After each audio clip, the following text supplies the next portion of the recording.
SB Corporativo presenta.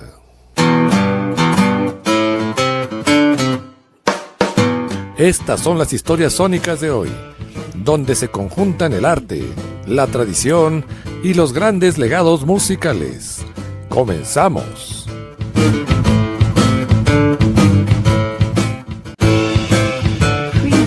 La emisión de esta noche de Historias Sónicas correrá a cargo de Horacio Muñoz.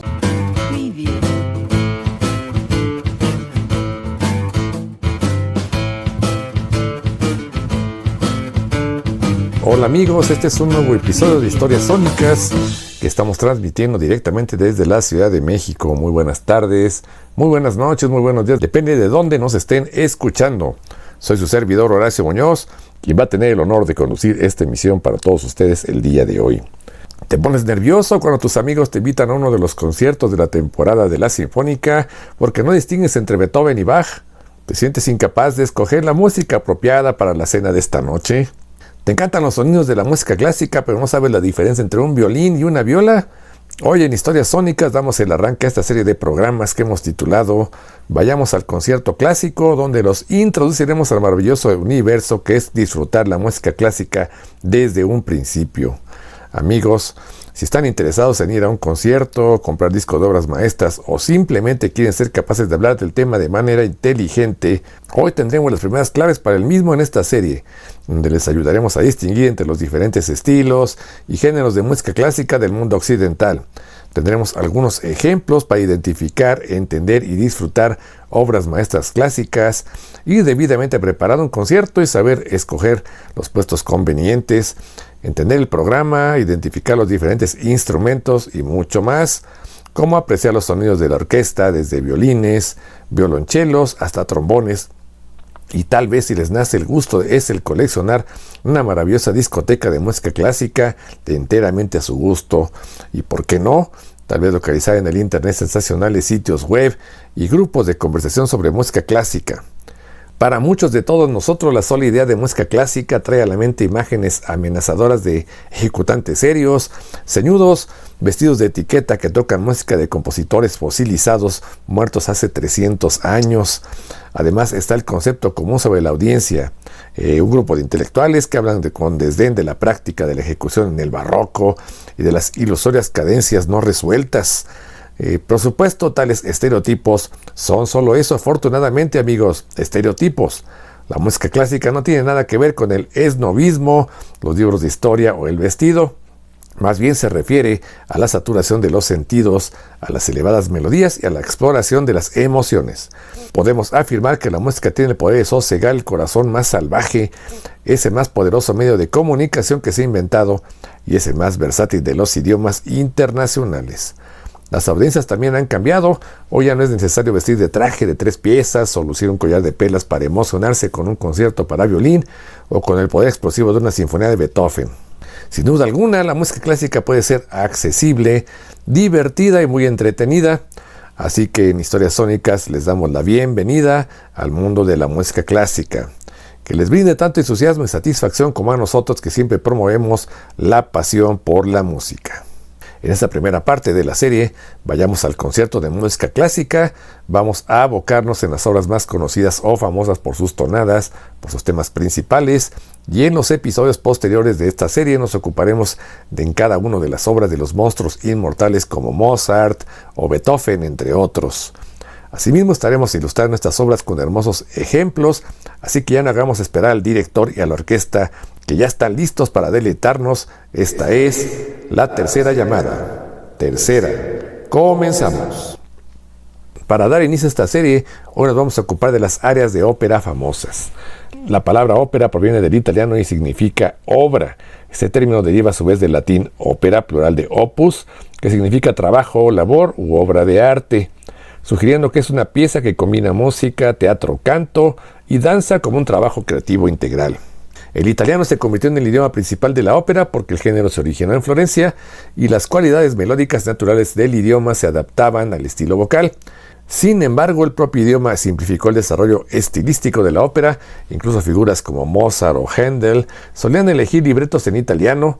La razón de su predominio es que el idioma en sí es naturalmente melodioso. Es fácil notar la influencia italiana al analizar la terminología musical.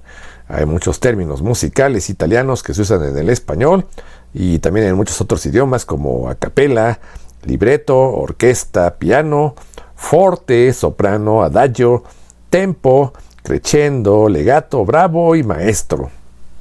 Por supuesto, ver y comprender las grandes óperas en su idioma original es una experiencia fantástica, amigos.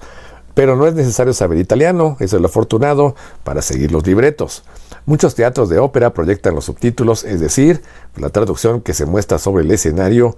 Y el primer consejo que les damos cuando se decidan a deleitarse de estas obras en una sala de concierto es que para que comprendan la trama, pueden leer sobre la historia que narra antes de ver la ópera.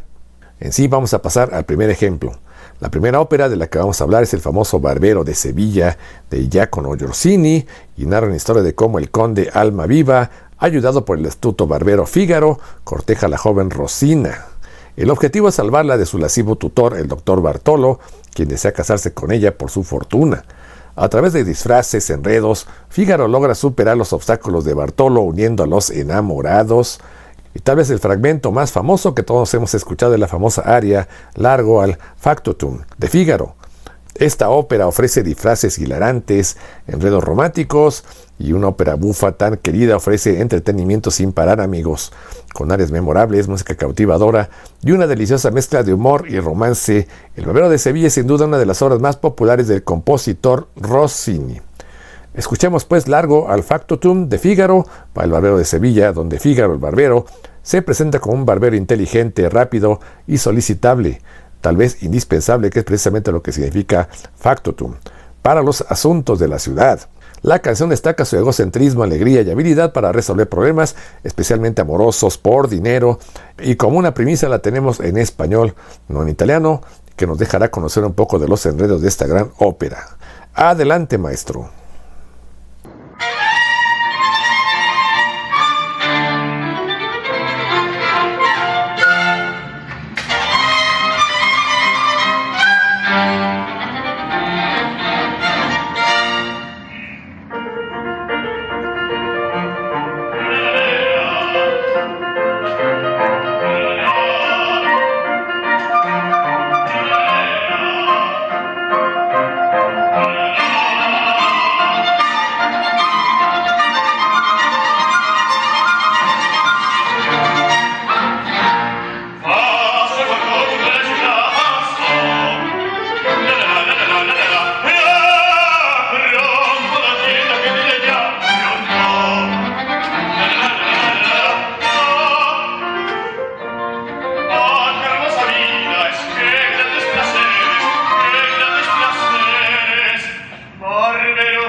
Muchachos, viejos chiquillas, la peluca, la barba,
Amigos, ¿qué les pareció esta gran aria del Barbero de Sevilla de Rossini? Pero si los enredos del Barbero Fígaro les encantó, no menos será la siguiente ópera, y ni más ni menos estamos hablando de Aida de Giuseppe Verdi. La ópera Aida narra el amor trágico entre la princesa etíope Aida, esclavizada en Egipto, y Radamés, general egipcio. Atrapada entre su amor y la lealtad a su padre, el rey Amonasro, y su patria, Aida enfrenta a Mneris, la hija del faraón que también ama a Radamés, culminando la ópera en muerte y traición. En la trama de la ópera, los egipcios ignoran que Aida es la hija del rey etíope Amonasro. Sola se debate entre el amor por su patria y por Radamés. Desesperada implora la compasión de los dioses. En el templo egipcio se realizan ritos sagrados. Ramsis conduce a Radamés al altar, donde recibe una espada y la bendición de los dioses para una campaña militar. El ario fragmento más famoso de esta ópera es la Marcha Triunfal. Es una melodía muy utilizada en ceremonias de graduación aquí en nuestro país o en eventos donde se requiere resaltar un gran logro. La marcha triunfal es un momento de gran solemnidad acompañada de trompetas y una vibrante percusión.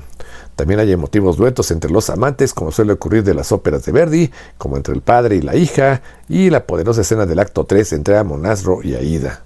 Y pues no les digo más, amigos, el director ya nos está esperando y disfrutemos la marcha triunfal de Aida. Adelante, maestro.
Amigos, ¿cómo le estamos pasando? ¿Le está gustando este concierto de música clásica que hemos preparado en Historias Sónicas, pensado para todos ustedes? Sabemos que están deseosos de continuar y el director de la orquesta ya nos está esperando para la siguiente gran obra. ¿Qué tal si platicamos de la ópera Pagliacci, o en español Payasos, del compositor italiano Ruggero Leoncavallo? Esta obra se explora la difusa línea que separa el arte de la realidad y está ambientada en el seno de una compañía itinerante de comedia del arte, cuyo líder Canio descubre la infidelidad de su esposa Neda. Sin pensar, decide hacerse justicia por su propia mano y de modo trágico le quita la vida a Neda y a su amante Silvio durante una función. Y el segmento más conocido de esta ópera es el llamado Vesti la Giuva, que en español significa vístete el traje. Se refiere obviamente al traje de payaso. Precisamente se interpreta en la obra cuando es descubierta la infidelidad y la tragedia se hace canto y música. El aria trata el tema de la alegría para disfrazar la tristeza y la decepción. A pesar del dolor y la humillación, debe salir al escenario el payaso y hacer reír al público mientras se pone el disfraz y se maquilla de payaso, pues canta esta gran aria. Ese momento resume uno de los temas más trágicos de la obra, el contraste entre la apariencia alegre y la tragedia interior. La idea de tener que sonreír mientras se sufre por dentro es lo que ha convertido esta aria en un símbolo universal del dolor oculto. Vayamos pues a escuchar esta obra Vesti la Giuva de la obra Pagliacci de Leoncavallo. Adelante, maestro.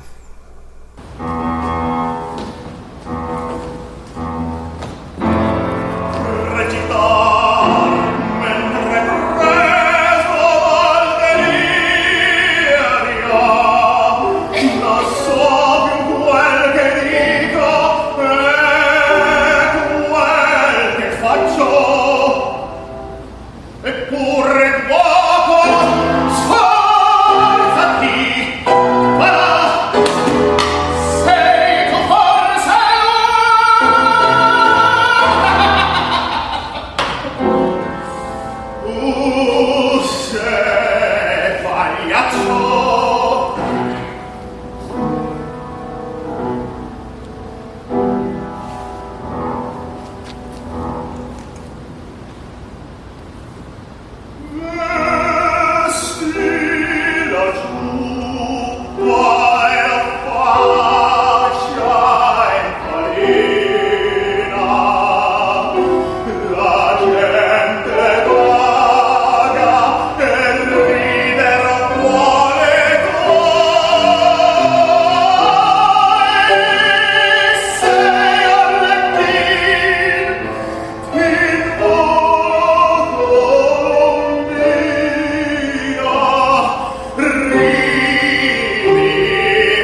¿Qué tal, amigos, esta última aria? Maravillosa pero dramática. Qué gran contraste, ¿verdad? Pero pasemos a nuestro siguiente ejemplo y vamos a situarnos en la gran ópera Turandot de Giacomo Puccini. Tal vez este nombre para muchos sea un poco desconocido, pero si hablamos de Nessun Dorma, que el gran Pavarotti inmortalizó, pues tal vez la cosa cambia, ¿verdad? Ambientada en la China milenaria, la ópera narra la historia de la cruel princesa Turandot, quien, en venganza a una antepasada mancillada, decapita a sus pretendientes y no le responden 3 adivinanzas. Medio dramático, ¿verdad? Un príncipe ignoto llamado Calaf se postula y le responde los 3 enigmas y la desafía que sea ella la que averigüe su nombre. Turandot ordena que nadie duerme en Pekín hasta que se sepa el nombre del atrevido pretendiente. Calaf, solo en los jardines del palacio, canta sobre la frialdad de la princesa y en absoluta certeza de que antes de que salga el sol, él va a resultar victorioso. ¡Que nadie duerma! ¡Que nadie duerma! O Nessun Dorma. Y cierra esta aria con la gran frase: al alba venceré, sí que venceré, venceré. Ya el director y el tenor están listos, así que vayamos a escuchar esta gran aria Nessun Dorma o Nadie duerma de la ópera Turandot de Puccini. Adelante, maestro. Le stelle che tremano d'amore e di speranza,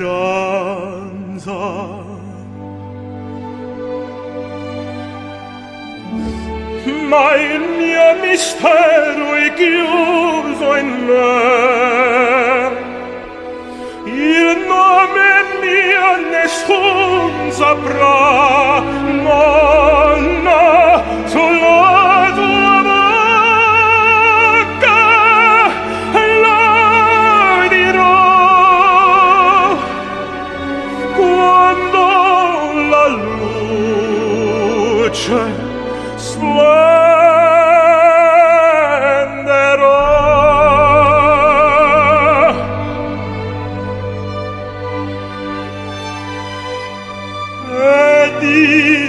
bacio scioglierò il silenzio che di famiglia.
Qué grande la música clásica, amigos. Sé que este programa lo están disfrutando tanto como un servidor y se les ha despertado las ganas y la motivación para acudir en un futuro a las salas de concierto, ¿verdad? Pero vayamos a nuestra siguiente obra monumental de la ópera y es el turno de la gran Rigoletto de Giuseppe Verdi. Rigoletto es una ópera trágica de Verdi en 3 actos que narra la historia de un bufón jorobado que busca venganza contra el mujeriego duque de Mantua tras la seducción de su adorada hija Hilda. La trama, basada en Víctor Hugo, se centra en la maldición del conde Monterone, resultando en la muerte accidental de Hilda por intentar salvar al hombre que ama. El aria o segmento más famosa de esta ópera es la grandiosa La Donna è mobile, que significa la mujer es voluble, cambiante o inconstante. Esta es interpretada por el personaje del duque de Mantua. La letra describe cínicamente a la mujer como una criatura engañosa e inestable, similar a una pluma al viento. Ya está lista la orquesta y el director nos espera, así que no lo hagamos esperar y escuchemos la gran La Donna è mobile. La donna è mobile, qual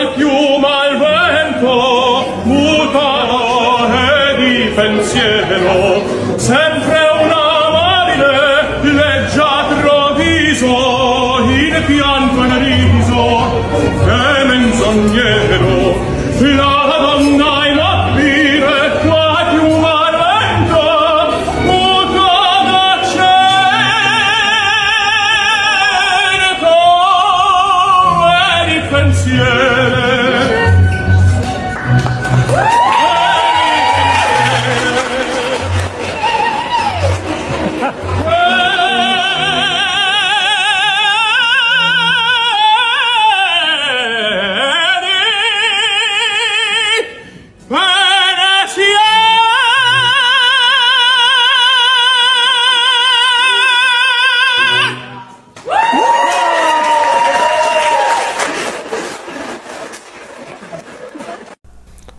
Nuestra siguiente gran ópera es la grandiosa Nabucco de Giuseppe Verdi, que es una tragedia lírica en 4 partes que narra el cautiverio del pueblo hebreo en Babilonia bajo el rey Nabucodonosor, y precisamente por ese nombre que se le dio a esta ópera, pues Nabucco.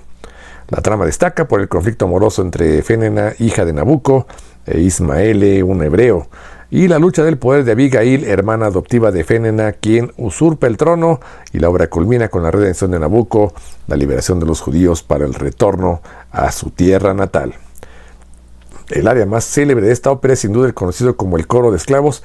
Este es un lamento nostálgico de los hebreos cautivos en Babilonia, añorando su patria perdida a orillas del Éufrates. Musicalmente evoca sufrimiento y esperanza, convirtiéndose en un himno simbólico de la libertad e identidad. El texto, que comienza con un va pensiero, solila dorate, o vuela pensamiento sobre alas doradas, se centra en la nostalgia, la patria perdida y la esperanza del retorno. Ya el director nos espera junto a los coros para mostrarnos el famoso va pensiero del Nabucco. Adelante, maestro.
¿Qué tal, amigos? Esta primera parte de Historias Sónicas para vayamos al concierto de música clásica que esperamos les esté gustando.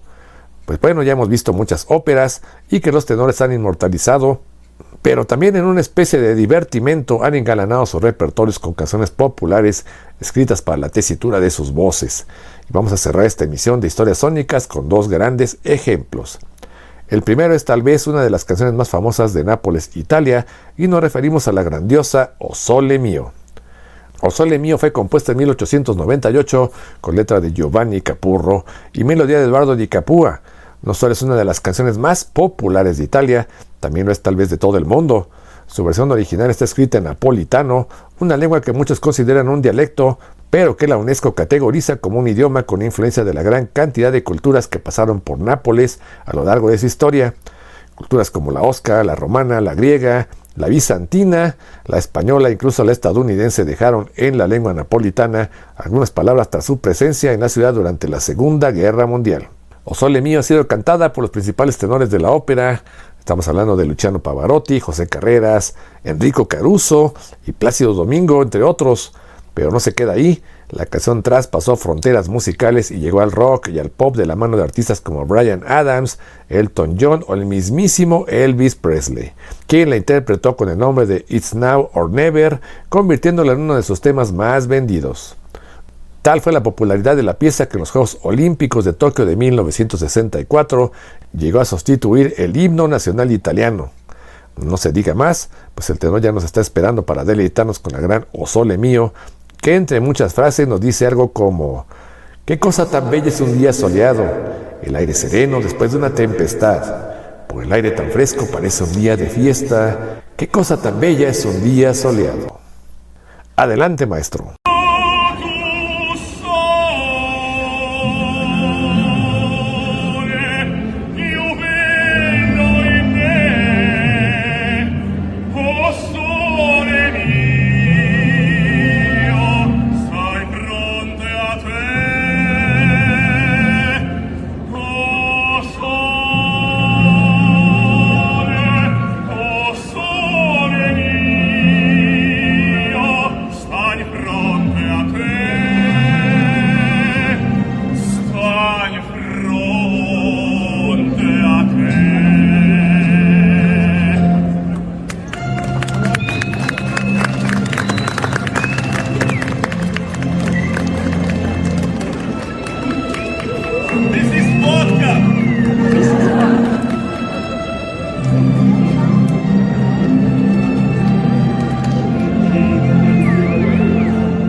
¿Qué tal, amigos? Esta interpretación de O Sole Mio, y hemos dejado para el final algo muy mexicano que también ha traspasado las fronteras para inmortalizarse en el repertorio de los tenores, y nos referimos a la grandiosa Granada del gran flaco de oro Agustín Lara.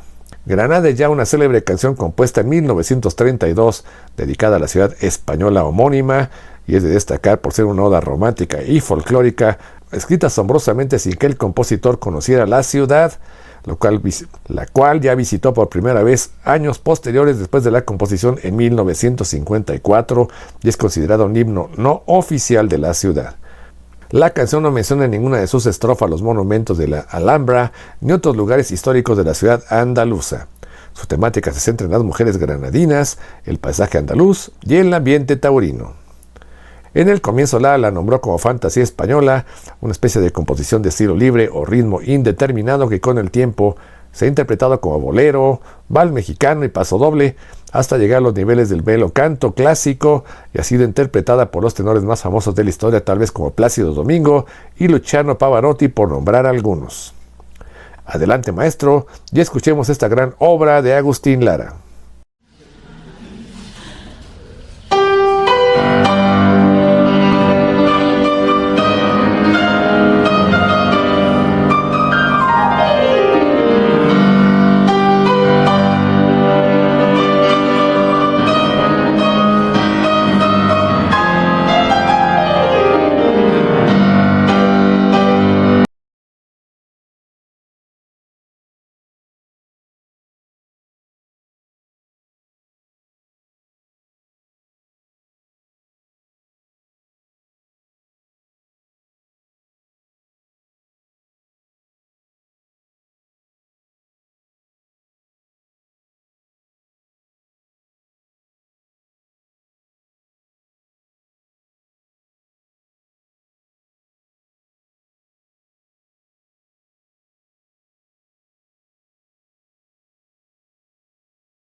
Granada, tierra ensangrentada, encarnez de todos. Mujer que conserva el embrujo de las hojas claras.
Amigos, ¿qué tal la están pasando?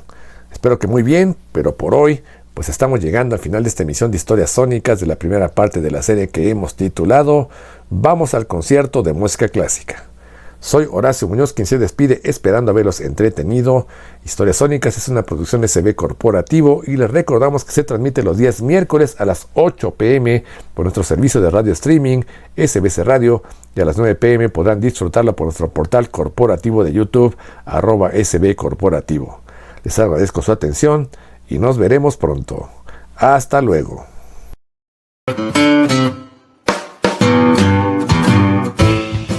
Estas fueron las historias sónicas del día de hoy. La próxima semana volveremos con más. No lo olvides, te esperamos.